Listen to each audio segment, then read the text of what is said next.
100 साल की संघ की यात्रा हो रही है। क्यों हो रही है?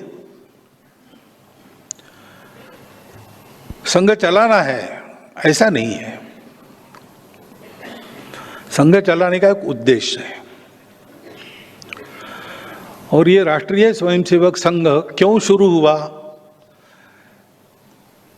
इतनी सारी बाधाएं वगैरह आई, स्वयंसेवकों ने सारी कठिन परिस्थितियों में से रास्ता निकालकर इसको चलते क्यों रखा? और 100 साल चलने के बाद भी नए क्षितिजों की बात क्यों कर रहा है?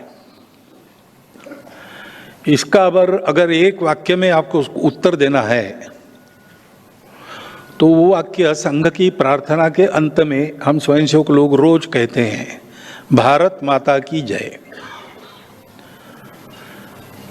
अपना देश है, उस देश की जय जयकार होनी चाहिए। उस देश को विश्व में एक अग्रगण्य स्थान मिलना चाहिए। लेकिन क्यों मिलना चाहिए?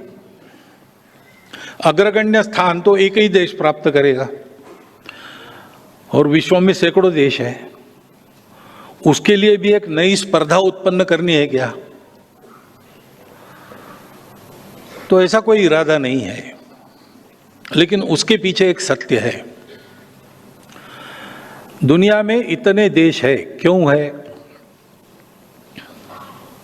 विश्व बहुत पास आ गया है। अभी ग्लोबल बात होती है। विश्व पास आ गया है, इसलिए ग्लोबल विचार करना ही पड़ता है। तो एक देश के बड़े होने का महत्व क्या है? तो यद्यपि सारे विश्व का जीवन एक है, मानवता एक है, फिर भी वो एक जैसी नहीं है। उसके अलग अलग रूप है, अलग अलग रंग है। और ऐसा होने के कारण विश्व की सुंदरता बढ़ी है, क्योंकि हर एक रंग का अपना अपना कंट्रीब्यूशन है, योगदान है। और अगर विश्व के इतिहास को देखते हैं तो स्वामी विवेकानंद का वो कथन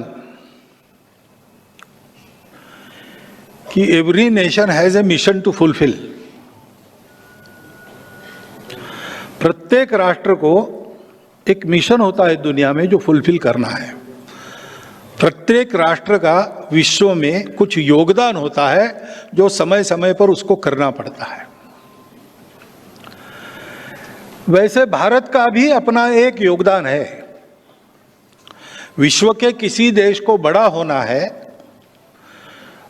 अपने बड़प्पन के लिए नहीं होना है। उसके बड़े होने से विश्व के जीवन में जो एक आवश्यक नई गति चाहिए वो पैदा होती है, उसका उस प्रकार का योगदान होता है। इसलिए योगदान करने लायक उसको बनना है, इसलिए बड़ा होना है। और इसलिए संघ के निर्मिति का प्रयोजन भारत है, संघ के चलने का प्रयोजन भारत है।